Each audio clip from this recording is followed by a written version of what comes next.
بسم اللہ الرحمن الرحیم۔ السلام علیکم۔ بڑے ہی دھوم دھام سے بیٹے کی شادی کی۔ لڑکی شریف اور خوبصورت تھی، مگر شادی کے ایک ہفتے بعد ہی لڑکی نے کُلا مانگ لیا۔ وہ کہتی ہے مجھے تمہارے ساتھ نہیں رہنا، مجھے فیصلہ دے دو۔ معلومات کی گئی تو معلوم ہوتا ہے لڑکی تو حلالہ کرنے آئی تھی۔ ہمارے معاشرے میں اس طرح کی شادی ہونا ایک عام سی بات ہو گئی ہے، اور ظاہر سی بات ہے کسی بھی شخص کو پہلے سے اگر پتہ ہو تو وہ شادی ہرگز نہ کرے۔ مگر بات یہاں پر یہ آتی ہے، عورت ایسا کیوں کرتی ہے؟ غلطی اس کے شوہر کی ہوتی ہے، جو وہ غصے میں آ کر 3 الفاظ ادا کر دیتا ہے، جس کا ہر جانا اسے کسی اور شخص سے شادی کر کے اتارنا پڑتا ہے۔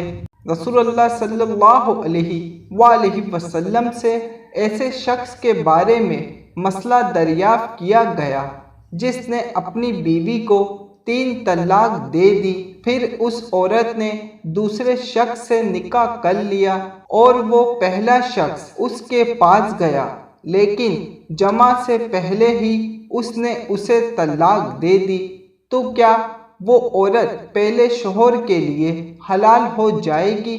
نبی کرم صلی اللہ علیہ وآلہ وسلم نے فرمایا وہ پہلے شوہر کے لیے حلال نہیں ہو سکتی جب تک کہ وہ عورت دوسرے شوہر کی مٹھاس نہ چکھ لے اور وہ شوہر اس عورت کی مٹھاس نہ چکھ لے۔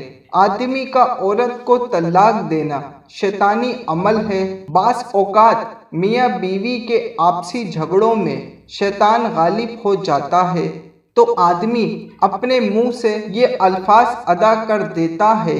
اس کے بعد جب انسان کے اوسان واپس آتے ہیں تو پھر وہ کہتا ہے ہائے یہ مجھ سے کیا ہو گیا، اور اس کی بھرپائی آدمی کو اپنی عزت نفس کو بیچ کر کرنا پڑتا ہے۔ حضرت عائشہ رضی اللہ تعالی عنہ سے مروی ہے کہ رافع کی سابقہ بیوی نے رسول اللہ صلی اللہ علیہ وآلہ وسلم کے پاس آ کر کہا مجھے میرے خاوند نے طلاق دے دی اور 3 طلاق دی ہے۔